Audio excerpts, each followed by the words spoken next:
കുറിച്ച് പറയുകയാണ്, ഈ ഭൂമിയിൽ ഞങ്ങൾ ആരാണ്? ശ്രദ്ധിക്കണം, അതിന്റെ മുകൾ ഭാഗത്ത് അബ്രഹാമിനെ കുറിച്ചാണ് പറയുന്നത്. അബ്രഹാമിന് ഈ ഭൂമിയിൽ എല്ലാം ഉണ്ടായിരുന്നു. പക്ഷേ എല്ലാം ഉള്ളപ്പോ തന്നെ അബ്രഹാം എന്നാ പറഞ്ഞേ? ഞാൻ ഈ ഭൂമിയിൽ ആരാ? അന്യനാണ്, പരദേശിയാണ്. ദൈവവചനം പറയുന്നു, ലോകം അവർക്ക് യോഗ്യമായിരുന്നില്ല. ഇവിടെ നമ്മൾ വായിക്കുന്നത് ഇതിന്റെ മുകളിൽ ഭാഗത്ത് വാക്കിയിട്ടവര് മേലുള്ളത് അതിന്റെ രണ്ടാമത്തെ ഭാഗം. അതെ, അടുത്തത്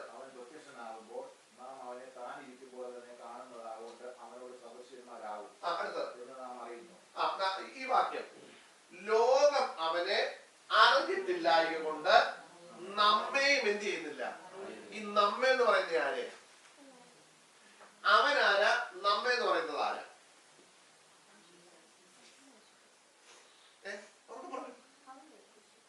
ഇവിടെ ലോകം അവനെ അറിഞ്ഞിട്ടില്ല. ആരെ അറിഞ്ഞിട്ടില്ല? ഉറപ്പാണ്. അടുത്തത്, അതുകൊണ്ട് നമ്മയും എന്ത് ചെയ്യുന്നില്ല. ആരെ? ഈ നമ്മളെന്ന് പറയുന്ന ആര്?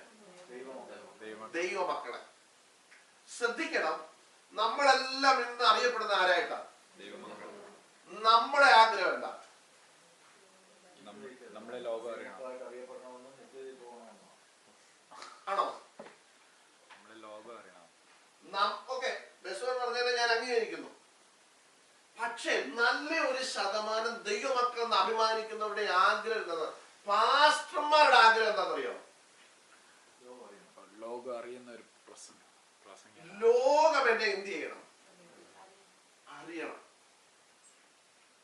ലോകത്തിൽ ഞാൻ കുറെ അവാർഡുകൾ, ഇന്നിഷ്ടംപോലെ അവാർഡ് കൊടുക്കുന്ന സമയങ്ങളാണ്. കഴിഞ്ഞ ദിവസവും കുറെ കൊടുക്കുന്നുണ്ട്. അവാർഡുകൾ കിട്ടണം, ലോകം എന്നെ എന്ത് ചെയ്യണം? അംഗീകരിക്കണം. നിങ്ങൾ ശ്രദ്ധിച്ചോണം ദൈവമക്കളെ, ഇത് വചന വിരുദ്ധം. കാരണം യേശുവിനെ ലോകം അംഗീകരിച്ചോ?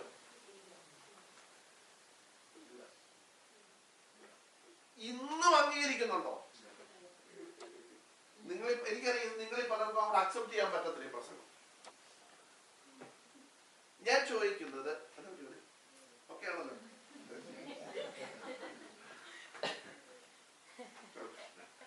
ശ്രദ്ധിക്കണം, ലോകം യേശുവിനെ എന്ത് ചെയ്തില്ല? അംഗീകരിച്ചില്ല. ഇവിടെ പറയുകയാണ്, ലോകം അവനെ അറിഞ്ഞിട്ടില്ലായതുകൊണ്ട് നമ്മയും എന്ത് ചെയ്യുന്നില്ല. ഈ അറിഞ്ഞിട്ടില്ല എന്ന് പറഞ്ഞതിന്റെ അർത്ഥം, ലോകം അവനെ, യേശുവിനെ ലോകം അറിഞ്ഞിട്ടുണ്ടോ? അറിഞ്ഞിട്ടുണ്ട്. പക്ഷെ ഇവിടെ എന്താ പറയുന്നത്? അതെങ്ങനെയുള്ള അറിവാ? യെസ്, യേശു ആരാണെന്നും യേശു എന്തിനു വന്നെന്നും യേശു ഈ ഭൂമിയിലേക്ക് വന്നതിന്റെ ഉദ്ദേശം എന്തെന്നും ലോകം ശരിക്കും എന്ത് ചെയ്തില്ല? അറിഞ്ഞില്ല. അതാ ഇവിടെ പറയുന്നത്, ലോകം അവനെ എന്ത് ചെയ്തില്ല? അറിഞ്ഞിട്ടില്ല. അതുകൊണ്ട് നമ്മയും എന്ത് ചെയ്യത്തില്ല? അറിയത്തില്ല. പക്ഷേ നമ്മുടെ ലൈഫ് ഇന്ന് ഇതിന് ഓപ്പോസിറ്റാണ്. നമ്മളെ ലോകം എന്ത് ചെയ്യണം? നമ്മളൊരു ഗ്രൂപ്പുണ്ട്, നമ്മളൊരു പ്രബല ശക്തിയാണെന്ന് ലോകം എന്ത് ചെയ്യണം? നാട്ടിലങ്ങനല്ലേ? നമ്മൾ വോട്ട് ബാങ്ക് ആണെന്ന് എന്ത് ചെയ്യണം? അറിയണം. ഞങ്ങൾ വോട്ട് ചെയ്തില്ലെങ്കിൽ ഇന്ന പാർട്ടി തോറ്റു പോകും എന്ന് അവരൊന്ന് അറിയണം. ശ്രദ്ധിക്കണം, ഇത് ആര് കൊടുക്കുന്ന ചിന്തയാണെന്നറിയോ? കർത്താവിനെ കുറിച്ച് പറയുകയാണ്, ലോകം കർത്താവിനെ എന്ത് ചെയ്തില്ല? അറിഞ്ഞില്ല. ലോകം കർത്താവിനെ അംഗീകരിച്ചിട്ടില്ല. നിങ്ങൾ ശ്രദ്ധിച്ച, ഇന്നും യേശുവിനെ ലോകം എന്ത് ചെയ്യുന്നില്ല? അംഗീകരിക്കുന്നില്ല.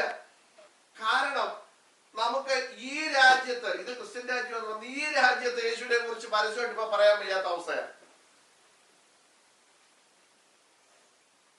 അങ്ങനെയാണെങ്കിൽ ശ്രദ്ധിച്ചോണം, നമ്മെ ലോകം അറിയണമെന്ന് ആഗ്രഹിക്കുന്നുണ്ടെങ്കിൽ നമ്മൾ കർത്താവിൽ നിന്ന് അകന്നു നോക്കണം. കാരണം കർത്താവിനെ നമ്മൾ ഫോളോ ചെയ്യാന്ന് പറഞ്ഞല്ല, കർത്താവ് പറഞ്ഞതിനെ അനുസരിക്കുകയും അംഗീകരിക്കുകയും അതുപോലെ ജീവിക്കുകയും ചെയ്യുന്നതാണ്, അല്ലെ? കാരണം ക്രിസ്ത്യാനി എന്ന് വിളിക്കപ്പെട്ടത് നമുക്കറിയാം. പിന്നെ അന്ത്യോക്യയിൽ വെച്ച് ശിഷ്യന്മാര് യേശുവിന്റെ പുറകെ നടന്നപ്പോൾ, യേശു പറഞ്ഞതെല്ലാം അനുസരിച്ച് ഇങ്ങനെ നടന്നപ്പോൾ അവന്റെ യഹൂദന്മാർ ഇവരെ എന്തെന്ന് വിളിച്ചു? ക്രിസ്ത്യാനികൾ എന്ന് വിളിച്ചു. പക്ഷേ നമ്മൾ ഇന്ന് യേശുവിന്റെ പുറകെയൊന്നും അല്ലെങ്കിൽ പോലും, യേശുവായിട്ട് ഒരു ബന്ധമില്ലെങ്കിലും നമ്മളെ ഇന്ന് ആരെന്നാ വിളിക്കുന്നത്? ക്രിസ്ത്യാനികൾ എന്നാ വിളിക്കുന്നത്. പക്ഷേ നമ്മൾ അറിയണം, നാം യഥാർത്ഥമായി രക്ഷിക്കപ്പെട്ട് വീണ്ടും ജനനം പ്രാപിച്ചു, നമ്മള് മാനസാന്തരപ്പെട്ടു, നമ്മൾ സ്നാനപ്പെട്ടു, നമ്മളിപ്പോ സ്വർഗത്തിൽ പോകുന്നൊക്കെ പറഞ്ഞിരിക്കുന്ന നമ്മുടെ ഉള്ളിൽ ലോകം എന്നെ എന്ത് ചെയ്യണം? അറിയണം. ലോകത്തിൽ ഞാൻ അറിയപ്പെടുന്ന വ്യക്തിയായിട്ട് എന്ത് ചെയ്യണം? മാറണം. നമ്മുടെ പ്രാർത്ഥനകൾ പോലും, നമ്മുടെ നാട്ടിൽ പല പ്രാർത്ഥനകൾ പോലും ഇവരെ ലോകം അറിയട്ടെ, അറിഞ്ഞോട്ടെ. പക്ഷെ നിന്റെ ലോകം അറിയുന്നത് നീ യേശുവിന്റെ പൈതലായിട്ടായിരിക്കണം. മനസ്സിലായോ? നമ്മളെ ഒരു ഡോക്ടറായിട്ട് ലോകം അറിഞ്ഞോട്ടെ, അറിയുന്നതിന് കുഴപ്പമൊന്നുമില്ല. പക്ഷെ അതിനപ്പുറത്ത് ഞാനൊരു ദൈവ പൈതലായിട്ട് ലോകം അറിയട്ടെ എന്ന് ആർക്കെങ്കിലും പ്രാർത്ഥിക്കാൻ പറ്റും? ഇവിടെ പറയുന്നു, ഞാൻ സമയത്തിന് പരിധികൊണ്ട് നിർത്തുക, അറിഞ്ഞിട്ടില്ല എന്നുകൊണ്ട് നമ്മെയും അറിയുന്നില്ല. അടുത്ത വാക്യം വിട്ടെ. ഞാനിവിടെ പറയുന്ന വിഷയം എന്താന്ന് ചോദിച്ചാൽ, അവരിൽ ഈ പ്രത്യാശ ഉള്ളവരെല്ലാം. അപ്പൊ ഏതാ പ്രത്യാശ എന്നുള്ളതാണ് ഞാൻ പറയുന്നത്. ഒന്നുകൂടെ, നാം ഇപ്പോൾ ദൈവമക്കൾ ആകുന്നു, നാം ഇന്നതാകുമെന്ന് ഇതുവരെ നമ്മൾ ആർക്കും അറിയത്തില്ല നമ്മൾ എന്തായി തീരുമെന്ന്. നമ്മൾ വചനത്തിൽ വായിച്ചുള്ള അറിവേ നമുക്ക് ഉള്ളൂ. പക്ഷേ ഇവിടെ പറയുന്നു, നാം ഇന്നത് ആകുമെന്ന് ഇതുവരെ പ്രത്യക്ഷമായില്ല, പക്ഷെ അവൻ പ്രത്യക്ഷനാകുമ്പോൾ നാം അവനെ താൻ ഇരിക്കും പോലെ തന്നെ കാണുന്നതാകൊണ്ട് കർത്താവിനോട് സദൃശന്മാരാകും. കണ്ടോ?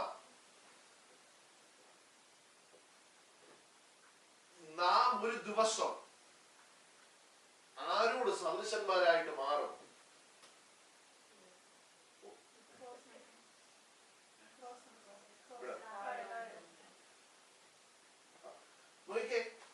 ഒരു ദിവസം നമ്മൾ കർത്താവിനോട് സദൃശൻ. നിങ്ങൾ മലയാളം അറിയാത്തവര് നിങ്ങൾ ഇംഗ്ലീഷ് വായിച്ചു നോക്കിക്കോണം. ഒരു ദിവസം നമ്മൾ ആയിത്തീരും. അടുത്ത വാക്കിട്ട പോലെ കേട്ടോ, അവനിൽ ഈ പ്രത്യാശയുള്ളവൻ. ഈ പ്രത്യാശ എന്ത് ചെയ്യുന്നില്ല? നശിച്ചു പോകുന്നില്ല. ഇത് നിലനിൽക്കുന്ന പ്രത്യാശ. കാരണം നമ്മൾ ഇപ്പൊ ദൈവമക്കളായിട്ടേ ഉള്ളൂ, കർത്താവിനോട് സദൃശന്മാരായിട്ടില്ലായോ? ഇല്ല. പക്ഷേ നമ്മുടെ ഈ പ്രത്യാശ എന്ന് പറയുന്നത് ഒരു ദിവസം ഞാനും നിങ്ങളും കർത്താവിനോട് സദൃശന്മാരായിട്ട് തീരും. ഇതാണ് നമ്മുടെ പ്രത്യാശ. ഇനി അതിനോട് ചേർത്ത് നമ്മൾ കഴിഞ്ഞ ആഴ്ച പഠിച്ചൊരു കാര്യമുണ്ട്. നമ്മൾ ആരായിരുന്നു എന്നുള്ള ബോധ്യം നമുക്കുണ്ടാകും. ആരായിരുന്നു, ഇപ്പം ആരായി, നമ്മൾ ആരായിരിക്കണം. ഈ മൂന്ന് കാര്യങ്ങൾ നമ്മൾ അറിഞ്ഞിരിക്കണം. കഴിഞ്ഞ ആഴ്ച നമ്മൾ പഠിച്ചു എഫേസ്യ ലേഖനത്തിൽ, റോമാലേഖനം 5-ാം അധ്യായത്തിൽ നമ്മൾ 2-3 കൂട്ടക്കാർ നമ്മൾ ആരായിരുന്നുള്ളതിനെ കുറിച്ച് നമ്മൾ പഠിച്ചു. ആരൊക്കെയായിരുന്നു നമ്മൾ? ഒന്ന്, നമ്മൾ പാപികളായിരുന്നു, അല്ലെ? കാരണം അവിടെ പറയുന്നു, നാം പാപികളായിരിക്കുമ്പോൾ തന്നെ നമുക്ക് വേണ്ടി കർത്താവ് എന്ത് ചെയ്തു? മരിച്ചു. അടുത്ത പറയുകയാണ്, നമ്മൾ ആരായിരുന്നു? ബലഹീനരായിരുന്നു, ഒന്നും ചെയ്യാൻ വയ്യാത്തവരായിരുന്നു. കാരണം നമ്മൾ ദൈവത്തിൽ വായിക്കുന്നു, ബലമുള്ളതിനെ ലജ്ജിപ്പിക്കുവാൻ ദൈവം ആരെ തെരഞ്ഞെടുത്തു? ബലഹീനമായതിനെ തെരഞ്ഞെടുത്തു. നോക്കിയേ, അപ്പൊ നമ്മൾ ബലഹീനരായിരുന്നു എന്ന് പറഞ്ഞാൽ ഈ പാപത്തിൽ നമുക്ക് എന്ത് ചെയ്യാൻ പറ്റത്തില്ലായിരുന്നു, രക്ഷപ്പെടാൻ പറ്റത്തില്ലായിരുന്നു. നമ്മൾ ഈ ബലഹീനരായി തീരുന്ന ചില സാഹചര്യങ്ങളുണ്ട്, ഇല്ലേ? ജീവിതത്തിൽ സെക്കുലറായിട്ട് നമ്മൾ നോക്കിയാൽ ജീവിതത്തിൽ ബലഹീന, ഇപ്പോൾ ഭയങ്കര ആരോഗ്യമൊക്കെ ഉണ്ടെന്ന് പറഞ്ഞാലും നമ്മൾ നടന്നു പോകുന്ന വഴിക്ക് നമ്മുടെ മണ്ടയ്ക്കോട്ട് ഒരു ഭിത്തി ഇടിഞ്ഞങ്ങ് വീണു. നമ്മൾ ഭയങ്കര ആരോഗ്യമുള്ളവരൊക്കെയാ, പക്ഷേ നമ്മൾ എവിടെ കിടക്കുന്നത്? ഈ ഭിത്തി കഴുകി കിടക്കുക. ആരെങ്കിലും വന്ന് നമ്മളെ എന്ത് ചെയ്യണം? പൊക്കി എടുത്തെങ്കിലേ പറ്റത്തുള്ളൂ. നമ്മൾ വലിയ മസിലൊക്കെ ഉണ്ടെന്നൊക്കെ പറഞ്ഞ് ഇങ്ങനെ നിന്നെങ്കിലും ഈ മതിൽ വീണ് കഴിഞ്ഞപ്പോ നമ്മള് ഈ ടയറിന്റെ കിഴി മാക്കറി കയറി പോലെ നമ്മൾ എന്ത് ചെയ്തു? അതിന്റെ അടിയിലായി പോയി. പിന്നെ ആരെങ്കിലും നമ്മളെ വന്ന് വലിച്ച് വെളിയിലെടുക്കണം. നിങ്ങൾക്ക് ബലഹീനന്റെ ആയിപ്പോയി ഇല്ലേ? നമ്മള് ഓടിച്ചു പോയ വണ്ടി മറിഞ്ഞു, നമ്മൾ അതിനകത്തായിപ്പോയി. ഇതിന് ഡോർ എന്ത് ചെയ്യുന്നില്ല, തുറക്കാൻ പറ്റുന്നില്ല. ഇപ്പോഴത്തെ വണ്ടിയൊക്കെ അങ്ങനെയൊക്കെ ഉണ്ട്, ഡോർ തുറക്കുന്നില്ല. എന്തോ ചെയ്യും? നമ്മൾ അതിനകത്ത് ഇങ്ങനെ എലിപ്പെട്ടിക്കകത്ത് എലി വീണ പോലെ ഇങ്ങനെ കിടന്നുകൊണ്ട് നോക്കുക. നമ്മള് ആരെങ്കിലും വന്നെത്തി ചെയ്യണം, അത് വെട്ടിപ്പൊളിച്ച് നമ്മളെ വെളിയിലിറക്കണം. ഞാൻ 2 ഉദാഹരണം പറഞ്ഞു. ഇതുപോലെ നമ്മൾ പാപത്തിനകത്ത് കിടന്നപ്പോൾ നമ്മൾ ഇതിൽ നിന്ന് രക്ഷപ്പെടാൻ കഴിയാതെ ആരായിരുന്നു? ബലഹീനരായിരുന്നു. അവിടെ എന്താ എഴുതിയിരിക്കുന്നത്? നാം ബലഹീനരായിരിക്കുമ്പോൾ തന്നെ ക്രിസ്തു തക്ക സമയത്ത് അഭക്തർക്ക് വേണ്ടി എന്ത് ചെയ്തു? മരിച്ചു. അപ്പൊ നോക്കിയേ, ഒന്ന് നമ്മൾ പാപികളായിരുന്നു, 2 ബലഹീനരായിരുന്നു, അടുത്തത് നമ്മൾ ശത്രുക്കളായിരിക്കുമ്പോൾ തന്നെ നമുക്ക് പുത്രന്റെ മരണത്താൽ ദൈവത്തോട് നമുക്ക് എന്ത് വന്നു? നിരപ്പ് വന്നു. എന്ന് പറഞ്ഞാൽ ശത്രുത്വം എന്ത് ചെയ്തു? മാറ്റി. നമ്മളിപ്പോ ആരായി? മിത്രമായി. നമ്മൾ ദൈവത്തിന്റെ മക്കളായി. ഇനി നിങ്ങൾ എഫേസ്യ ലേഖനം 2-ാം അധ്യായം ഒന്ന് എടുത്തേ. ഓർത്തോണം, നമ്മൾ ആരായിരുന്നു എന്നുള്ളത് ഓർക്കുമ്പോഴാണ് ഇപ്പൊ നമുക്ക് ലഭിച്ച ഈ വിലയുടെ മഹത്വം നമുക്ക് തിരിച്ചറിയാൻ പറ്റുന്നത്. 2-ാം അധ്യായം 1-ാം വാക്യം എന്താ പറയുന്നത് അറിയാമോ? അതിക്രമങ്ങളാലും പാപങ്ങളാലും മരിച്ചവരായിരുന്നു നിങ്ങളെയും എന്ത് ചെയ്തു? അവൻ ഉയർപ്പിച്ചു. അപ്പൊ നമ്മൾ ഈ കിടന്ന പാപത്തിന്റെ ഭയാനത്വം എന്ന് പറയുന്നത് അതിക്രമവും പാപവും നിറഞ്ഞ് നമ്മൾ എങ്ങനെയായിരുന്നു? മരിച്ചവരായിരുന്നു. പക്ഷെ കർത്താവ് നമ്മളെ എന്ത് ചെയ്തു? ഈ അതിക്രമത്തിൽ നിന്നും പാപത്തിൽ നിന്നും മരിച്ച അവസ്ഥയിൽ നിന്നും നമ്മളെ എന്ത് ചെയ്തു? ഉയർപ്പിച്ചു. അടുത്തത് ഇനി ശ്രദ്ധിച്ചേ, നമ്മള് അതിക്രമങ്ങളാലും പാപങ്ങളാലും മരിച്ചവരായിരുന്നു. അടുത്തത് ഈ ലോകത്തിന്റെ കാലഗതിയെയും അനുസരണക്കേടിൽ അപ്പൊ നോക്കിയേ, നമ്മള് യേശു ക്രിസ്തുവിനെ നമ്മുടെ ഉള്ളിൽ സ്വീകരിക്കുന്നതിന് മുൻപ് വേറൊരാളിനെ നമ്മൾ എന്ത് ചെയ്തിരുന്നു? അനുസരിച്ച് നടന്നു. ഇപ്പൊ നമ്മള് ആരെ അനുസരിച്ച് നടക്കുന്നത്? കർത്താവിനെ. അപ്പൊ ഇതിനു മുമ്പ് നമ്മൾ ആരെ ആയിരുന്നു? ഇവിടെ പറയുകയാണ്, ഈ ലോകത്തിന്റെ കാലഗതിയെയും ആകാശത്തിലെ അധികാരത്തിലും അനുസരണക്കേടിന്റെ മക്കളിൽ ഇപ്പോൾ വ്യാപരിക്കുന്ന അധിപതി. നോക്കിയേ, അനുസരണക്കേടിന്റെ ആത്മാവ്. അപ്പൊ അങ്ങനെ ഒരു ആത്മാവുണ്ടോ? കണ്ടോ? വിശ്വത്തെ അനുസരണക്കേട് കാണിക്കുന്ന ആത്മാവ് അതേത് ആത്മാവാ? ഏതാ ഈ അനുസരണക്കേട് കാണിക്കുന്ന ആത്മാവ്? ഈ ദൈവവചനം എത്ര പറഞ്ഞു കൊടുത്താലും മനസ്സിലാക്കിയാലും എന്ത് ചെയ്യത്തില്ല? അനുസരിക്കത്തില്ല. അനുസരിക്കാത്ത ആത്മാവ്, ഇവന്റെ ഉള്ളിൽ വേറൊരു ആത്മാവ് കയറി എന്ത് ചെയ്യുക? ഇരിക്കുക. അപ്പൊ അനുസരണക്കേടിന്റെ മക്കളിൽ ഇപ്പോൾ വ്യാപരിക്കുന്ന ആത്മാ. അപ്പൊ ഇതിനൊരു അധിപതിയുണ്ട്. നമ്മൾ ഈ എഫേസ്യ ലേഖനത്തിന്റെ 6-ാം അധ്യായത്തിലാണെന്ന് തോന്നുന്നു, 10-ാം വാക്യത്തിൽ ഒരു വാക്യമുണ്ട്. നമുക്ക് പോരാട്ടമുള്ള, അല്ലെ 6-10 12. നമുക്ക് പോരാട്ടമുള്ളത് ജഡരക്തങ്ങളോടല്ല, വാഴ്ചകളോട്, അധികാരങ്ങളോട്, ഈ അന്ധകാരത്തിന്റെ ലോകാധിപതികളോട്, സ്വർലോകങ്ങളിലെ ദുഷ്ടാത്മ സേനയോടും അത്രേ. കേട്ടോ? അപ്പൊ നോക്കിയേ, ഇതേ പുസ്തകത്തിൽ തന്നെ അപ്പോസ്തലൻ പൗലോസ് പറയുകയാണ്, നിങ്ങൾക്ക് പോരാട്ടമുണ്ട്. ആരോട്? അത് ജഡരക്തങ്ങളോടല്ല. എന്ന് പറഞ്ഞാൽ അച്ഛൻ അമ്മാമ്മയോടും അമ്മാമ്മയ്ക്ക് അച്ഛനോടും അല്ല എന്നുള്ളത് പോരാട്ടമുള്ളത്. നമുക്കിന്ന് പോരാട്ടം ആരോടാ? നമുക്കിന്ന് പോരാട്ടം ആരോടാ? നിങ്ങളൊന്ന് ചിന്തിച്ചേ. എന്തായാലും വിശിരിക്കുന്ന പോരാട്ടം ഉണ്ടോ? നമ്മൾ പോരാടുന്ന ആരോടാ?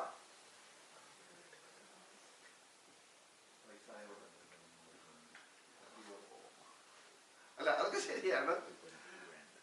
നമ്മൾ ഇന്ന് പോരാടുന്ന ജഡരക്തങ്ങളോടാ. എന്ന് വെച്ചാൽ നമ്മുടെ, ഞാൻ ചോദിക്കട്ടെ, ഈ നമ്മൾ ജഡരക്തങ്ങളോട് പോരാടുന്നത് കൊണ്ട് ആരോട് പോരാടാൻ ഇപ്പൊ നമുക്ക് കഴിയുന്നില്ല. ഇതിന് താഴെ പറഞ്ഞ കുറെ ഒരു പേരിന്റെ അധിപതിയുണ്ട് അല്ലെ? കുറെ പോയിന്റുകൾ പറഞ്ഞിട്ട് അതിന്റെ അധിപതിയായ ഒരുവനുണ്ട്. നമുക്ക് അവനോട് എന്ത് ചെയ്യാൻ പറ്റുന്നില്ല, പോരാടാൻ പറ്റുന്നില്ല. കാരണം ആ പോരാടാനുള്ള ശക്തി എല്ലാം എടുത്ത് നമ്മൾ ആരോടാ പോരാടിയേ?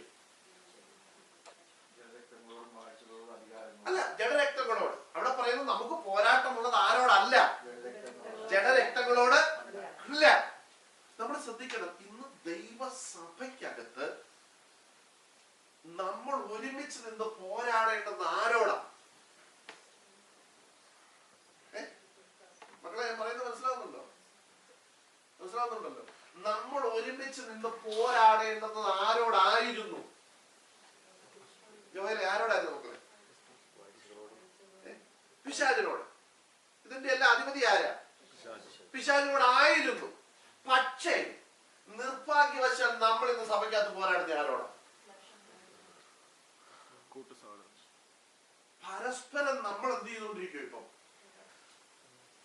ഇന്ന് ദൈവസഭയ്ക്കകത്ത് ഗ്രൂപ്പുകൾ അല്ലേ? പൗലോസ് കൊരിന്ത്യ ലേഖനത്തിൽ പറഞ്ഞു, ഇത് കൊരിന്ത്യ സഭയിലും ഉണ്ടായിരുന്നത്. പൗലോസ് എന്നിട്ട് പറഞ്ഞു, നിങ്ങൾ പറയുന്നു ഞാൻ പൗലോസിന്റെ പക്ഷക്കാരൻ. വേറൊരു മിടുക്കം പറയുക, ഞങ്ങൾ അപ്പൊല്ലോസിന്റെ പക്ഷക്കാരൻ. അപ്പൊ വേറെ എഴുതിട്ട് പറഞ്ഞു, ഞങ്ങൾ ഈ രണ്ട് ഗ്രൂപ്പിലാണ്, ഞങ്ങൾ കേഫാവിന്റെ പക്ഷക്കാരനാണെന്ന് പറഞ്ഞു. ആരാ കേഫ? പത്രോസ്. അപ്പൊ കുറെ പേര് പറഞ്ഞു, ഞങ്ങൾ ഈ ഗ്രൂപ്പിൽ ഒന്നുമില്ല, ഞങ്ങൾ ക്രിസ്തുവിന്റെ പക്ഷക്കാരൻ. ഗ്രൂപ്പുകൾ ഇത് കൊരിന്ത്യ സഭയ്ക്കകത്ത് വന്നു. പൗലോസ് നിശ്ചിതമായിട്ട് അതിനെ എന്ത് ചെയ്തു? വിമർശിച്ചിട്ട് പറഞ്ഞു, ഞങ്ങൾ ആരും നിങ്ങൾക്ക് വേണ്ടി മരിച്ചിട്ടില്ല, മരിച്ചത് ഒരുവനേ ഉള്ളൂ, യേശു ക്രിസ്തു മാത്രമേ ഉള്ളൂ. നമുക്കെല്ലാം ഒറ്റ ഗ്രൂപ്പേ ഉള്ളൂ. നമ്മുടെ നേതാവ് ആരാ? യേശു ക്രിസ്തു. ആ യേശു ക്രിസ്തുവിന്റെ ഗ്രൂപ്പിൽ നിൽക്കേണ്ട നമ്മുടെ ഇടയിൽ നിന്ന് എത്ര ഗ്രൂപ്പ് വന്നു? സെക്രട്ടറി, നാട്ടിലൊക്കെ ചെന്ന് കഴിഞ്ഞാല് സെക്രട്ടറിയുടെ ഗ്രൂപ്പുണ്ട്, പിന്നെ പാസ്റ്റർ ഗ്രൂപ്പുണ്ട്, പിന്നെ ട്രഷററുടെ ഗ്രൂപ്പുണ്ട്. ഓരോ ഗ്രൂപ്പാ. എന്നിട്ട് പരസ്പരം നമ്മൾ എന്ത് ചെയ്തുകൊണ്ടിരിക്കുന്നു?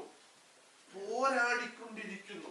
അതുകൊണ്ട് സംഭവിച്ചത് എന്താണെന്ന് ചോദിച്ചാൽ, നമുക്ക് പിശാചിനോട് പോരാടാനുള്ള സമയമില്ല, അതിനുള്ള ശക്തിയില്ല. നമ്മൾ ജഡരക്ത ആരോട് പോരാടരുതെന്ന് പറഞ്ഞോ അതിനോട് നമ്മൾ എന്ത് ചെയ്തു? ഇപ്പൊ പോരാടിക്കൊണ്ടിരിക്കുക അല്ലേ? പോട്ടെ, ഭാര്യ ഭർത്താവിനോട് പോരാടുന്നു, ഭർത്താവ് ഭാര്യയോട് പോരാടുന്നു അല്ലേ? അപ്പനും മക്കളും കൂടെ പോരാട്ടം, ഭയങ്കര പോരാട്ടം. നോക്കിക്കേ, പൗലോസ് പറയുകയാണ്, നമുക്ക് പോരാട്ടമുള്ളത് ജഡരക്തങ്ങളോട് അല്ല. നമുക്ക് പോരാ എന്ന് പറഞ്ഞാൽ, നമുക്കെന്ന് പറഞ്ഞതിന്റെ കാരണം നിങ്ങൾക്കറിയാം. ബഹുജനത്തിലല്ലേ പറഞ്ഞേക്കുന്നത്? നമ്മക്ക്. അതെന്താ അങ്ങനെ പറഞ്ഞേ? ഇംഗ്ലീഷിൽ അങ്ങനെ അല്ലേ എഴുതിയേക്കുന്നത്? വി, നമ്മക്ക്. അതെന്താ അങ്ങനെ പറഞ്ഞു? അല്ല, നമ്മക്ക് പോരാട്ടമുള്ളത്. നിങ്ങൾ ശ്രദ്ധിച്ചോണം, സഭയ്ക്കകത്ത് അല്ലെങ്കിൽ കുടുംബത്തിൽ സഭയ്ക്കകത്ത് പോലെ ദൈവത്തിന്റെ കരുണയെ കുഴപ്പമൊന്നുമില്ല. അത് കുടുംബം എടുക്കാം. ഈ കുടുംബത്തിൽ നമ്മൾ 3-4 പേരുണ്ടെങ്കിൽ നമുക്ക് പോരാട്ടം. നമ്മൾ പറയണം, നമുക്ക് പോരാട്ടം. ഒന്നിൽ കൂടുതൽ നാണല്ലോ അത് എഴുതിയേക്കുന്നത്. നമുക്ക്, നിങ്ങൾ പറയണം. ഇനി ഭാര്യയും ഭർത്താവ് മാത്രമേ ഉള്ളൂ, മക്കളൊന്നും ഇല്ല, നിങ്ങൾ 2 പേരുണ്ട്, പറയണം നമുക്ക് പോരാട്ടമുള്ളത്. പറഞ്ഞു മനസ്സിലായോ? നമുക്ക് പോരാട്ടമുള്ളത്. ഇനി ശ്രദ്ധിച്ചോണം, എന്തുകൊണ്ട് നമുക്ക് പോരാട്ടമുള്ളതെന്ന് പറയാൻ കാരണം, നാം ഒരുമിച്ച് നിന്നിവരെ എന്ത് ചെയ്യണം? ജയിക്കണം. മനസ്സിലായോ? ഞാൻ ഉദാഹരണം നിങ്ങളോട് ബൈബിളിൽ നിന്ന് പറയാം.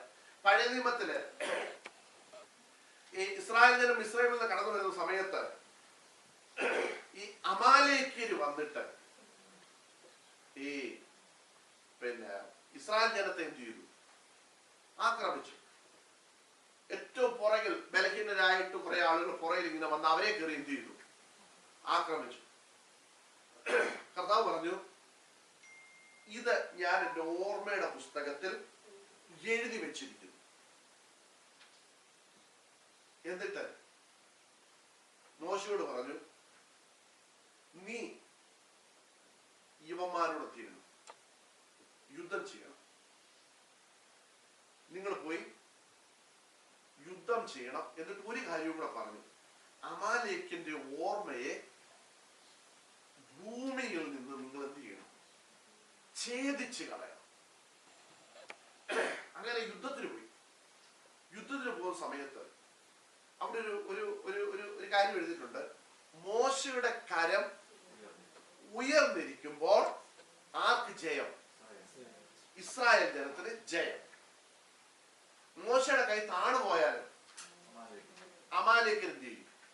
ജയിക്കും. അപ്പൊ കുറെ നേരം മോശ എന്ത് ചെയ്തു? കൈ ഉയർത്തി നിന്നു.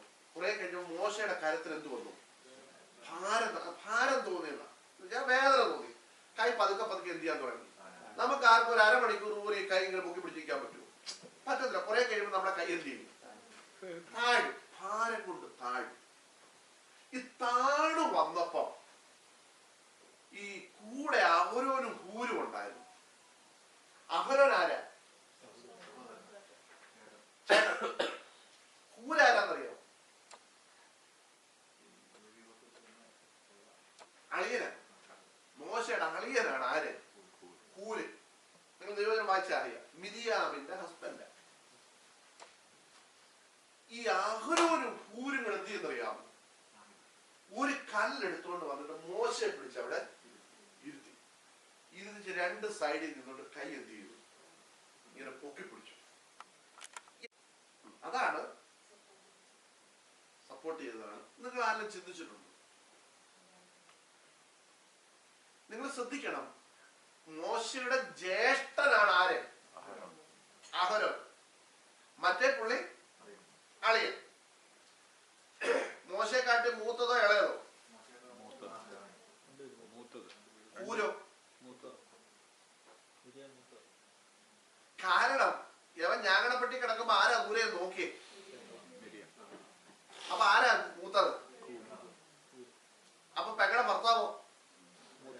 ഇന്നത്തെ നമ്മുടെ കണക്ക് നോക്കണ്ട, അന്നത്തെ കണക്കായി പറയുന്നത്. ഇവർ 2 പ്രായമുള്ളവരാ. ഇവര് പ്രായം നോക്കിയാണോ അവര് മോശയെ സഹായിച്ചത്? അല്ല. പ്രായം നോക്കിയാൽ അഹരോന് വേണേ പറയാം, മോശെ നീ ഇങ്ങോട്ട് മാറി, ഞാൻ എന്ത് ചെയ്യാം? ഇവിടെ ഇരിക്കാൻ. നിങ്ങൾ 2 നീ ഇളയതല്ലേ, നിങ്ങൾ 2 സൈഡിൽ നിന്ന് എന്റെ കൈ എന്ത് ചെയ്യും? ഒന്ന് പൊക്കി പിടിച്ചാൽ മതി. പ്രായം വെച്ച് ഹൂരിനും പറയാം അല്ലേ, എന്റെ ഭാര്യ ഇല്ലായിരുന്നെങ്കിൽ ഇന്ന് നീയെ നീ മണ്ണിനടി കിടന്നേനെ. എന്തെല്ലാം ഡയലോഗുകൾ അവനടിക്കുന്നത് അല്ലേ? ഇതൊക്കെ പറഞ്ഞിട്ട് കൂരിന് കയറി എവിടെ ഇരിക്കായിരുന്നു? കലയിൽ ഇരിക്കായിരുന്നു. നിങ്ങൾ 2 അളിയന്മാർ 2 അപ്പുറം അപ്പുറം എന്റെ കയ്യെന്തി പൊക്കി പിടിച്ചാൽ എന്ന് പറയായിരുന്നു. പക്ഷേ അവരിതൊന്നും പറഞ്ഞില്ല. അവരൊരു കല്ല് കൊണ്ടുവന്നിട്ട് മോശയോട് പറഞ്ഞു, നീ ഇവിടെ ഇരിക്കുക, നിന്റെ കൈ അപ്പുറം അപ്പുറം നിന്ന് ഞങ്ങൾ എന്ത് ചെയ്തോളാം. ഇതിന്റെ കാരണം എന്താണെന്നറിയോ?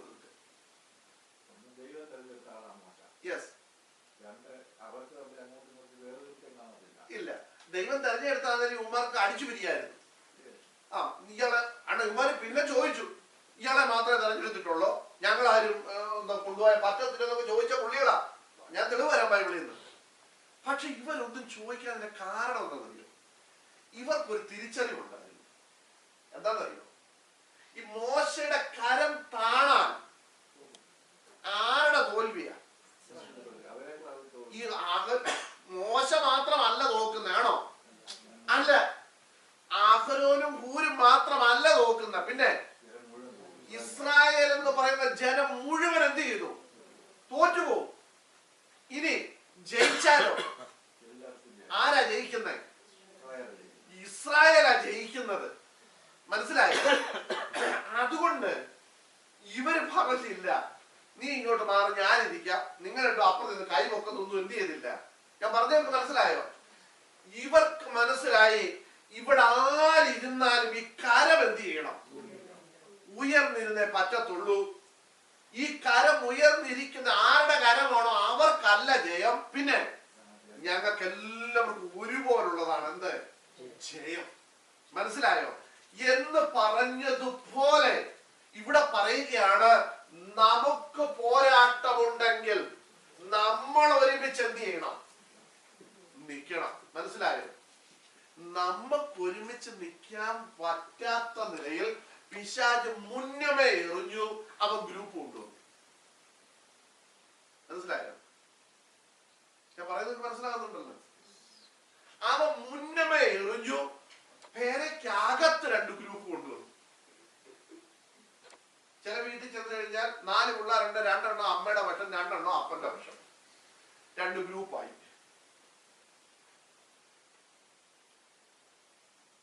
നോക്കിയേ, ഈ 4 പേരുടെ ആരോട് പോരാടേണ്ടതായിരുന്നു?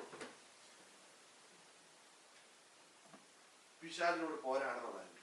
അത് മുന്നമേ അറിഞ്ഞിട്ട്, കാരണം ദൈവത്തെ നമ്മൾ വായിക്കുന്നു, പിശാചിന്റെ തന്ത്രങ്ങളെ നിങ്ങൾ അറിയാത്തവരല്ലല്ലോ.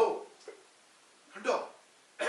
നോക്കിയേ, നമ്മൾ എറിയുന്നതിന് മുമ്പേ അവൻ എറിയുന്നവരാണ്. നമ്മുടെ നാട്ടിൽ പറഞ്ഞ ഓടുന്ന പട്ടിക്ക് 1 മുഴം മുമ്പേ എറിയണം. കാരണം അവൻ വന്ന് ഏറ് മേടിച്ചോളൂ. മനസ്സിലായോ? അവൻ എറിഞ്ഞു. നാം അവൻ എറിയുന്നതിന് 2 മുഴം മുമ്പേ എറിയാൻ നമ്മൾ പഠിക്കണം. മനസ്സിലായോ? ഞാൻ പറഞ്ഞത്, നമുക്ക് പോരാട്ടമുള്ളത് ജഡരക്തങ്ങളോടല്ല എന്ന് പറഞ്ഞപ്പോൾ നമ്മൾ അറിയാതെ ആരോട് പോരാടാൻ തുടങ്ങി? ജഡരക്തങ്ങളോട് പോരാടാൻ തുടങ്ങി. ശ്രദ്ധിച്ചേ. ഇപ്പൊ ജയിച്ചു നിൽക്കുന്ന ആരാ? ജയിച്ചിരിക്കുന്നത്? പിശാച. കാരണം അവനോട് പോരാടാൻ ആരുമില്ല. മനസ്സിലായോ? ഇന്ന് പലരുടെയും പ്രാർത്ഥന അവർക്ക്, ദൈവമേ അവരോട് വാദിക്കണേ, അവരോട് വാദിക്കണേ എന്ന്. പിശാചിനോട് എതിർക്കാനുള്ള കൃപ തരണേ എന്ന് പറയുന്നതിന് മുമ്പേ അവരോട് വാദിക്കണേ. അവരോട് ആരോടാ? ജഡരക്തങ്ങളോട്. നമ്മുടെ പ്രാർത്ഥന പോലും തെറ്റിപ്പോയി. ഇതൊന്നും പറയാനോ പറഞ്ഞു കൊടുത്താൽ കേൾക്കാനോ ഇന്ന് ആളില്ലാതായി. ശ്രദ്ധിച്ചേ. ഇവിടെ പറയുകയാണ്, മറ്റേ വാക്യം വിട്ടെ. ഫസ്റ്റ് ഓളിലെ ആയിരുന്നു നമ്മൾ ഇട്ടത്.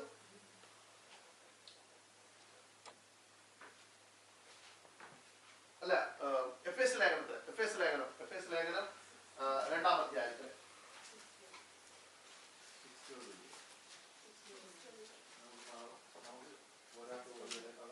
അല്ലല്ല, അതിക്രമങ്ങളാലും പാപങ്ങളാലും ഭരിച്ചവരായിരുന്നു, നമ്മെയും അവനെന്ത് ചെയ്തു? ഉയർപ്പിച്ചു. 2:1.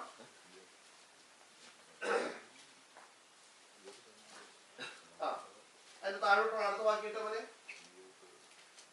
ഇത് അവയിൽ നിങ്ങൾ മുമ്പേ ഈ ലോകത്തിന്റെ കാലഗതിയെയും ആകാശത്തെ അധികാരത്തിലും അനുസരണക്കേടിന്റെ മക്കളിൽ ഇപ്പോൾ വ്യാപരിക്കുന്ന ആത്മാവിനും അധിപതിയായവനെയും അനുസരിച്ച് നടന്നു. ശ്രദ്ധിച്ചോണം. അവന്റെ ആഗ്രഹം നമ്മൾ തമ്മിൽ എന്ത് ചെയ്യണം? ജഡരക്തങ്ങൾ തമ്മിൽ എന്ത് ചെയ്യണം? പോരടിച്ചോണം. അപ്പൊ നമ്മളിപ്പോ അവനെയാണ് ഇപ്പൊ എന്ത് ചെയ്തേക്കുന്നത്? അനുസരിച്ച് നടക്കുന്നത്. ശ്രദ്ധിച്ചോണം. നമ്മൾ എവിടെ പാരായിരിക്കുന്നത്? നിത്യത. ആരെ അനുസരിക്കുന്ന?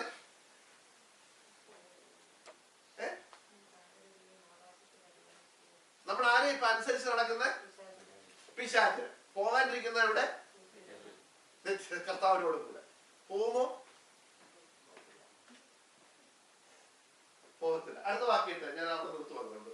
അടുത്ത വാക്യത്തെ, അവരുടെ ഇടയിൽ നാം എല്ലാവരും മുമ്പേ ജഡമോഹങ്ങളിൽ നടന്നു, ജഡത്തിനും മനോവികാരങ്ങൾക്കും ഇഷ്ടമായത് ചെയ്തുകൊണ്ട് മറ്റുള്ളവരെ പോലെ പ്രകൃതിയാൽ കോപത്തിന്റെ മക്കളായിരുന്നു. അപ്പൊ നമ്മൾ ആരായിരുന്നു? കോപത്തിന്റെ മക്കൾ. എങ്ങനെയാ കോപത്തിന്റെ മക്കളായത്? ഒന്ന്, ജഡമോഹത്തിൽ നടന്നു. ശ്രദ്ധിക്കണം, രക്ഷിക്കപ്പെട്ടിട്ടും ഇന്നും ജഡമോഹത്തിലാണ് നടക്കുന്നതെങ്കിൽ നമ്മൾ കോപത്തിന്റെ മക്കളാണ്. നമ്മൾ ഇവിടെ പോകത്തില്ല.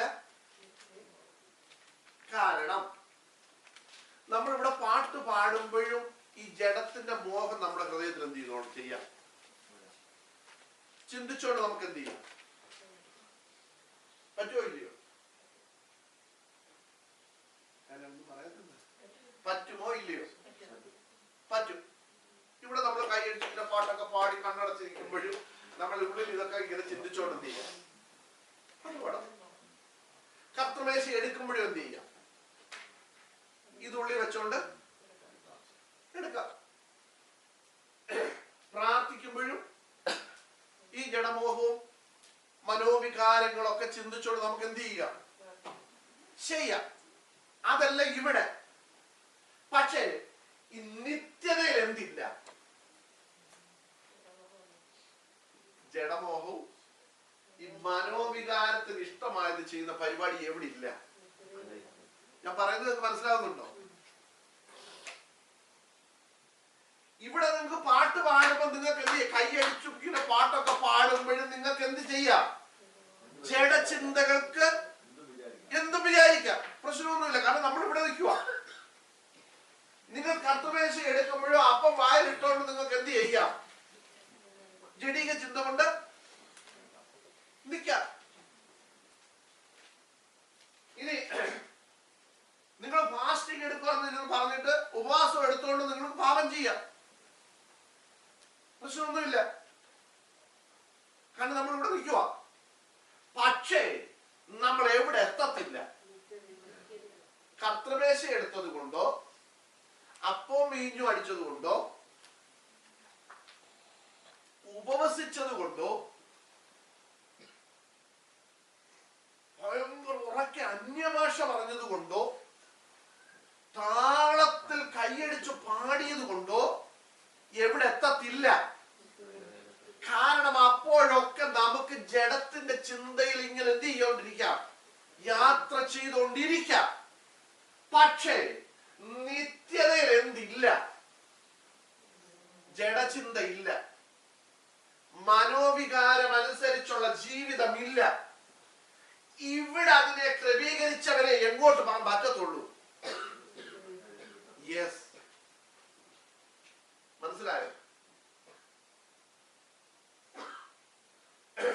ഇവിടെ ജഡരക്തത്തിന് ഇട്ട് രണ്ട് പൂശ ചീത്ത വിളിക്കാൻ സഭയ്ക്കകത്തിരുന്ന് പിറ്റേ ആഴ്ച നമ്മൾ നിരപ്പിന്റെ ശുശ്രൂഷ എന്ത് ചെയ്യും? നിരപ്പിന്റെ ശുശ്രൂഷ ഇന്ന് നാട്ടിൽ ഞാൻ കഴിഞ്ഞ ദിവസം വിളിച്ചപ്പോ എന്നോട് പറഞ്ഞു, പാസ്റ്റർ കഴിഞ്ഞ ആഴ്ച ഭയങ്കര പ്രശ്നമായിരുന്നു, അടുത്ത ആഴ്ച ഞാൻ ഉപവാസ പ്രാർത്ഥന ഉണ്ടായിരുന്നു. ഉപവാസ പ്രാർത്ഥനയ്ക്ക് ഒരു പ്രവാചകൻ വന്നിട്ട് പറഞ്ഞു എല്ലാം നിരപ്പ് പെട്ടണം, നിരന്നോണം എന്ന് പറഞ്ഞു. അതുകൊണ്ട് അടുത്ത ആഴ്ച ഞങ്ങൾക്ക് സൺഡേയിൽ നിരപ്പിന്റെ ശുശ്രൂഷ നടത്തണം. എന്ത് പറഞ്ഞേച്ചാ ശ്രദ്ധിച്ചോണം. ചീത്ത വിളിച്ചു, അടിക്കാൻ ചാടി എഴുന്നേറ്റു, ഇതെല്ലാം ചെയ്തേച്ച് വെളിയിലിറങ്ങി അങ്ങോട്ടും ഇങ്ങോട്ടും ചീത്ത വിളിച്ചു, ഇതെല്ലാം ചെയ്തേച്ച് അടുത്തായിട്ട് പ്രവാചകൻ പറഞ്ഞു. അതിനെക്കാട്ടി വലിയ പ്രവചനമാ രക്ഷിക്കപ്പെട്ട അന്ന് തൊട്ട് നമ്മൾ കഷത്തി വെച്ചോണ്ട് നടക്കുന്നത്. ഇതിനകത്ത് എഴുതിയതൊന്നും നമ്മൾ എന്ത് ചെയ്തില്ല, കണ്ടില്ല. പ്രവാചകം എന്ന് പറഞ്ഞപ്പോ നമുക്ക് എന്ത് വന്നു? ബോധം വന്നു. അതെന്നെ ബോധം. ഇത് വായിച്ചപ്പം വരാത്ത ബോധം ആദ്യം എന്ന് പറഞ്ഞപ്പോ വന്നു. അപ്പൊ അടുത്ത നിരപ്പിന്റെ ശുശ്രൂഷയാണ്. ശ്രദ്ധിക്കണം, എവിടെത്തുകയല്ല. പോന്നുള്ളവരോട് ഞാൻ ഈ പറയുന്നത്, ഇതിന്നാണോ അതുമായിട്ട് ബന്ധപ്പെട്ടതാ. ഈ കഴിഞ്ഞ ദിവസം സംശയം ഉണ്ടാക്കിയ കാര്യമാണ്. ലൂക്കോസ് 16:19 സ്റ്റാർട്ട് ചെയ്യുന്നു.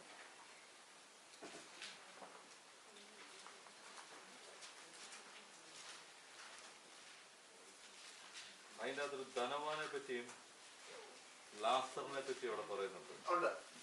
അത് നമ്മൾ ശരിയാ അല്ല, അത് അതിന്റെ ഡൗട്ട് എനിക്ക് ഇന്നലെ, അതിന്റെ സാഹചര്യം ഞാൻ പിന്നെ പറയാം.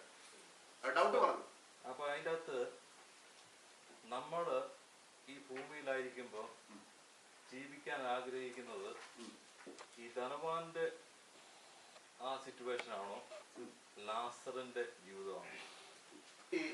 കർത്താവ് നിങ്ങളാരും ധനവാനാകരുത് പറഞ്ഞിട്ടുണ്ടോ?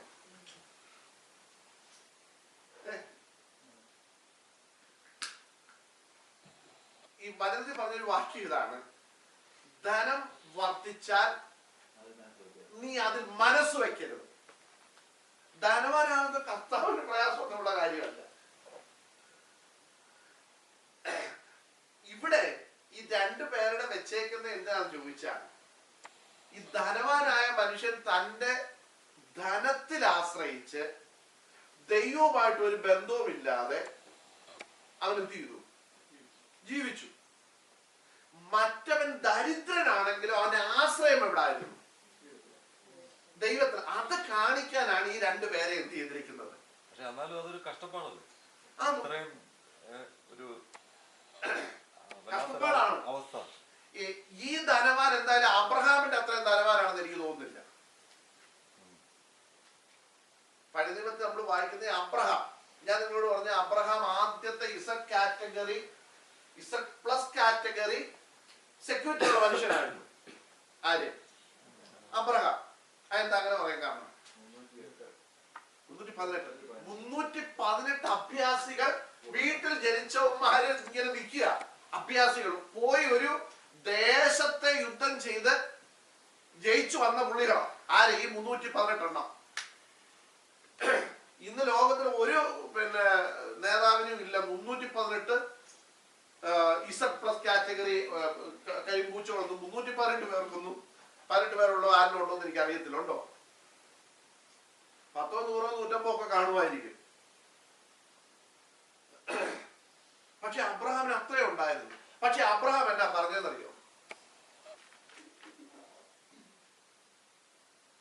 എന്താ പറഞ്ഞത്? നമ്മളോട് ഒത്തിരി പ്രാവശ്യം പഠിച്ചതാണ്. അതെന്താന്ന് പറ. അവൻ വാഗ്ദത്ത ദേശത്ത് എത്തി. വാഗ്ദത്ത ദേശത്ത് ഒരു അന്യദേശത്ത് എന്ന പോലെ. പിന്നെ അടുത്തത്, വാഗ്ദത്തത്തിന് കൂട്ടവകാശികളായ ഇസഹാക്കിനോടും യാക്കോബിനോടും കൂടെ കൂടാരങ്ങളിൽ പാർത്തും. അടുത്തത്, ദൈവം ശില്പിയായി നിർമ്മിച്ചതും അടിസ്ഥാനങ്ങളുള്ളതുമായ നഗരത്തിനായി കാത്തിരുന്നു. കണ്ടോ? അപ്പൊ അബ്രഹാം ധനവാനായിരുന്നു. ഞാൻ ഇത് തുടങ്ങിയപ്പോൾ പറഞ്ഞു, ഇയ്യോബ് എന്നാ പറഞ്ഞേ? ഇയ്യോബിനെ പോലെ ധനവാനായ വ്യക്തി ആരുണ്ട്? അതെല്ലാം അവന് തിരിച്ചു കിട്ടിയതൊക്കെ നമ്മൾ ദൈവത്തിൽ വായിക്കുന്നത്. പക്ഷെ ഇയ്യോബ് പറയുകയാണ്, എന്റെ ദേഹം ഇങ്ങനെ ക്ഷയിച്ചു പോയാലും ഞാൻ എന്റെ സ്വന്തം കണ്ടുകൊണ്ട് ഞാൻ എന്റെ വീണ്ടെടുപ്പുകാരനെ എന്ത് ചെയ്യും? കാണും. അപ്പൊ ധനം അവനൊരു വിഷയമല്ലായിരുന്നു.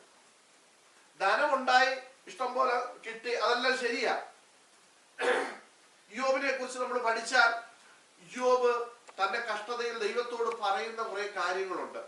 ഈ ധനമെല്ലാം കിട്ടിയിട്ട് അവൻ ആരെ സഹായിക്കാതിരുന്നില്ല, ആരെ ചേർത്ത് പിടിക്കാതിരുന്നില്ല. അതൊക്കെ ദൈവം, നമ്മൾ ഇയ്യോബിന്റെ പുസ്തകം വായിച്ചാൽ നിങ്ങൾക്ക് മനസ്സിലാവും. ഇയ്യോബിന്റെ ചിന്ത ധനമല്ലായിരുന്നു. അബ്രഹാമിന്റെ ചിന്ത ധനമല്ലായിരുന്നു. ഞാൻ ചോദിക്കട്ടെ, ഈ ധനം വലിയ കാര്യമായിരുന്നു എങ്കിൽ പൗലോസ് ഈ ധനം വേണ്ടെന്ന് പറയുമായിരുന്നു. പൗലോസിനെ പോലെ ധനവാനായ ഒരു വ്യക്തി, നമ്മൾ ഉദ്ദേശിക്കുന്ന കുറഞ്ഞ പുള്ളിയൊന്നും ആയിരുന്നില്ല ധനവാൻ. പൗലോസ് ഭയങ്കര ധനവാനായ വ്യക്തിയായിരുന്നു. അപ്പം ഇവിടെ നമ്മൾ ഒന്നുമില്ലാത്തവനായിട്ട് കീറിയ തുണിയും ഇട്ട് എന്തുവാ പട്ടി വന്ന് നമ്മളെ നക്കുന്ന പരുവത്തിൽ നടക്കണമെന്നോ, അല്ലെ നമ്മൾ ഭയങ്കര ധനവാനായിട്ട് എല്ലാവരും ഇരിക്കണമെന്നോ അല്ല കർത്താവ് ആഗ്രഹിക്കുന്നത്. കർത്താവ് ആഗ്രഹിക്കുന്നതേ ഉള്ളൂ, നീ ധനവാനായോ. ഞാൻ ചോദിക്കട്ടെ, ഈ ധനവാനും ദരിദ്രനെ ഈ ഭൂമിയിൽ ദൈവമാക്കിയതിന്റെ ഉദ്ദേശം എന്താണെന്ന് അറിയാം? നമ്മൾ പ്രാർത്ഥിക്കും, കർത്താവ് ഞങ്ങളിങ്ങനെ കഷ്ടപ്പെടുന്നു, എല്ലാവരും അവൻ അങ്ങനെ ഇവൻ ഇങ്ങനെയായി. എന്തിനാ ഈ ധനവാനെയും ദരിദ്രനെ വെച്ചേക്കുന്നത്? നിങ്ങളാരും ചിന്തിച്ചു? അല്ലെ പണക്കാരനും പാവപ്പെട്ടവരും ഈ ഭൂമിയിൽ ഉണ്ടായ അതിന്റെ കാരണം? പണക്കാരൻ അധികം ദൈവത്തെ വിളിക്കത്തില്ല, പാവപ്പെട്ടവൻ എപ്പോഴും ദൈവത്തെ വിളിക്കും, ഓരോ ആവശ്യങ്ങൾ വരും. അതാണ് വെച്ചേക്കുന്നത്. അല്ലാതെ പിന്നെ അല്ലേ, അത് ആത്മീയമായിട്ട് ചിന്തിക്കുന്നുണ്ട്, അങ്ങനെ തോന്നി. നിങ്ങൾ ലോകപ്രകാരം ഒന്നും ചിന്തിച്ചു എന്തിനാ ഈ പണക്കാരനെ പാവപ്പെട്ടവരെ വെച്ചേക്കുന്നത്? പാവങ്ങൾക്ക് കൊടുക്കാനായിരിക്കും. പണിയാൻ വേണ്ടി പാവപ്പെട്ടവരെ അവിടെ കിട്ടിയില്ല പാസ്റ്ററിന്റെ ഉത്തരം. ശരിയാ, ഒരു പരിധി വരെയൊക്കെ ശരിയാണെങ്കിലും ഞാൻ ചോദിക്കട്ടെ, ഈ ലോകത്തിൽ പണക്കാരൻ മാത്രമാണ് നിങ്ങളൊന്ന് ചിന്തിച്ച് പോട്ടെ. നിങ്ങളൊരു ഫസ്റ്റ് എ സിയില് നാട്ടിൽ ട്രെയിനിൽ കയറിയിട്ടുണ്ടോ? ഫസ്റ്റ് എ സിയിൽ, ഫസ്റ്റ് ക്ലാസ് എ സിക്കകത്ത് കയറിയിട്ടുണ്ടോ? സെക്കൻഡ് ക്ലാസ് വരെ. ഫസ്റ്റ് എ സി കയറണം. ഈ ഫസ്റ്റ് എ സി ഞാൻ ഒരിക്കൽ രാജധാനിയിലൊന്ന് യാത്ര ചെയ്യുന്നു. രാജധാനി ഫസ്റ്റ് എ സി എടുത്തത് യാത്ര ചെയ്തു. ഇതിന്റെ പ്രത്യേകത എന്താണെന്ന് അറിയോ? ഈ ഫുഡ് കിട്ടുന്ന കാര്യം അല്ല എനിക്ക് ചോദിക്കുന്നത്. ഇതിനകത്ത് കയറിയാൽ ഈ അടുത്തിരിക്കുന്നവരുമായിട്ട് നമ്മൾ എന്ത് ചെയ്യത്തില്ല, കാരണം എന്താണെന്നറിയോ?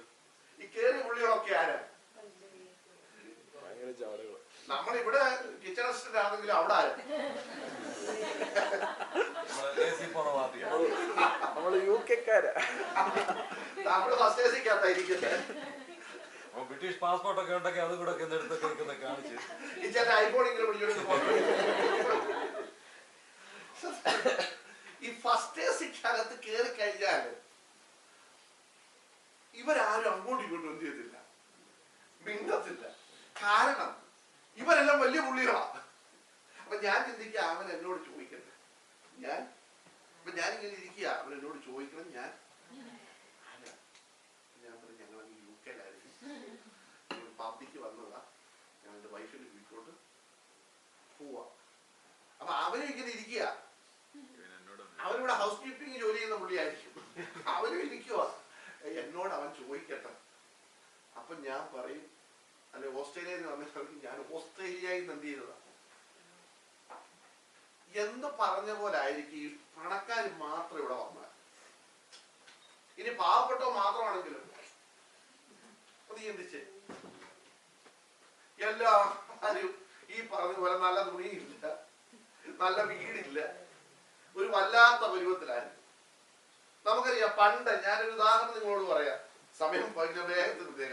പണ്ട് നമ്മുടെ നാട്ടിൽ, നിങ്ങളുടെ ഇപ്പൊ ഇവിടെ ഇരിക്കുന്ന നിങ്ങൾക്കാർക്കും പറയാൻ ചാൻസ് കുറവാണ്, പ്രായമുള്ളവരോട് ചോദിച്ചാൽ അറിയാം, എല്ലാവരും ഒരുവിധം ബുദ്ധിമുട്ടുള്ളവരാ. അടുത്ത വീട്ടിൽ നിന്ന് വരും ഒരു കുഞ്ഞ് കരി പിടിച്ച അലൂമിനിയം ചരുവായിട്ട്, അമ്മച്ചി ഒരു നാഴി അരി ചോദിച്ചിട്ടുണ്ടോ? കണ്ടിട്ടുണ്ടോ? ചോദിച്ചാൽ കണ്ടിട്ടില്ല. ഇവിടുന്ന് അങ്ങോട്ട് പോകും, എടി മുട്ടയുണ്ട് രണ്ടെണ്ണം. നിങ്ങൾ എത്ര പേര് കണ്ടിട്ടുണ്ടോ? പഞ്ചസാര. എന്നിട്ട് പറയും, അച്ചായൻ ഇന്ന് വൈകിട്ട് ജോലിയും കഴിഞ്ഞ് വരുമ്പോ മേടിച്ചോണ്ട് വരുമ്പോ ഞാൻ എന്ത് ചെയ്തേക്കാം, തന്നേക്കാം. എത്രയാ? നാഴി അരി, പിന്നെ 2 സ്പൂൺ പഞ്ചസാര, ഉള്ളി, ഒരു ഉള്ളി, 2 മുട്ട. ഇതൊക്കെ മേടിച്ചൊരു കാലമുണ്ടായിരുന്നു. അച്ചാനെ കാണണമെങ്കിൽ, കാറ് കാണണമെങ്കിലൊക്കെ, ഞാൻ എന്റെ ചെറുപ്പത്തിൽ കാറ് കാണാൻ കല്ലത്ര എന്ന് പറഞ്ഞൊരു അച്ചാനുണ്ട്. പണ്ട് ഹോൾസെയിൽ ബിസിനസ് ആണ്. അച്ചാന്റെ വീടിന്റെ അതിലെ പോകുമ്പോൾ ഒരു മാർക്ക് 2 ഒരു കാറ് കിടക്കുന്നു. നിങ്ങൾ ആരും കണ്ടോ മാർക്ക് 2 കാറ്? നിങ്ങളാരും പിള്ളേർ കണ്ടിട്ടില്ല. മാർക്ക് 2 അംബാസിഡർ കാർ അതാണെന്നത്തെ. പിന്നാണ് മാർക്ക് 4 ഇറങ്ങിയത്. മനസ്സിലായോ? അപ്പൊ പണക്കാർ മാത്രമാണെങ്കിൽ വേറെ രീതി, പാവപ്പെട്ടവ മാത്രമാണെങ്കിൽ വേറെ രീതി. അപ്പൊ ഇത് ബാലൻസ് ചെയ്ത് ഇവിടെ എന്ത് ചെയ്യണം? നേരത്തെ ബിസിനസ് പറഞ്ഞതിനകത്തൊരു സത്യമുണ്ട്. എല്ലാരും പണക്കാരനാണെങ്കിൽ വിറക് കയറാൻ ആളിനെ കിട്ടും, തേങ്ങ ഇടാൻ ആളിനെ കിട്ടും, ഇറച്ചി വെട്ടാൻ ആളിനെ കിട്ടും. അത് എല്ലാരും ആരാ? കേട്ടോ, ശ്രദ്ധിച്ചോണം. അവരുടെ ഇടയിൽ നാം എല്ലാവരും മുമ്പേ നമ്മുടെ ജഡമോഹങ്ങളിൽ നടന്നു, ജഡത്തിനും മനോവികാരങ്ങൾക്കും ഇഷ്ടമായത് ചെയ്തും കൊണ്ട് മറ്റുള്ളവരെ പോലെ പ്രകൃതിയാൽ കോപത്തിന്റെ മക്കളായിരുന്നു, ദൈവകോപത്തിന്റെ മക്കളായിരുന്നു. ഞാൻ പറഞ്ഞത് നിങ്ങൾ ശ്രദ്ധിച്ചു കാണുമല്ലോ. ഇവിടെ നമുക്ക് ജഡപ്രകാരം നടക്കാം, ജഡപ്രകാരം ചിന്തിക്കാം, ആത്മീയനായിട്ട് നടിക്കാം. ഞാൻ ആത്മീയനാണെന്ന് മറ്റുള്ളവരെ കാണിക്കാം. കാരണം 32-ാം സങ്കീർത്തനം 1-ാം വാക്യം തന്നെ, കിട്ടിയവൻ ഭാഗ്യവാൻ. അടുത്ത വാക്യം, ആത്മാവിൽ കപടമില്ലാതെയും ഇരിക്കുന്ന മനുഷ്യൻ ഭാഗ്യവാൻ. അപ്പൊ നമുക്ക് ആത്മീകനായിട്ട് എന്ത് ചെയ്യാം? കപടവേഷം ധരിക്കാം, അല്ലേ? നമുക്ക് വേഷം ധരിക്കാം, ഞാൻ ആത്മീകനാണെന്ന് കാണിക്കാം. പക്ഷെ ഒരു കാര്യം നമ്മൾ ഓർത്തോണം, ഇതൊന്നും നമ്മൾ എവിടെ എത്തത്തില്ല, നിത്യതയിൽ എത്തത്തില്ല. നമ്മുടെ ലക്ഷ്യം നിത്യതയായിരിക്കണം. അതിന്റെ അർത്ഥം നിങ്ങൾ ജോലി ചെയ്യരുതെന്നല്ല, നിങ്ങൾ പണം സമ്പാദിക്കരുതെന്നല്ല, നല്ല വാഹനം മേടിക്കരുതെന്നല്ല, നല്ല വീട് മേടിക്കേണ്ടെന്നല്ല. പക്ഷെ ഇതിനെല്ലാം അപ്പുറത്തായിരിക്കണം നിത്യതയെ കുറിച്ചുള്ള നമ്മുടെ ദർശനം. കർത്താവ് നിങ്ങൾ എല്ലാവരെയും അനുഗ്രഹിക്കട്ടെ. ബാക്കി കാര്യങ്ങൾ ദൈവം അനുവദിച്ചാൽ നമുക്ക് അടുത്ത ആഴ്ച നമുക്ക് പഠിക്കാം. കർത്താവ് നിങ്ങളെ അനുഗ്രഹിക്കട്ടെ. നമുക്ക് എല്ലാവർക്കും ദൈവസ്ഥ എഴുന്നേറ്റ് നിൽക്കാം, ഒരു പാട്ട് പാടി ആ സമയം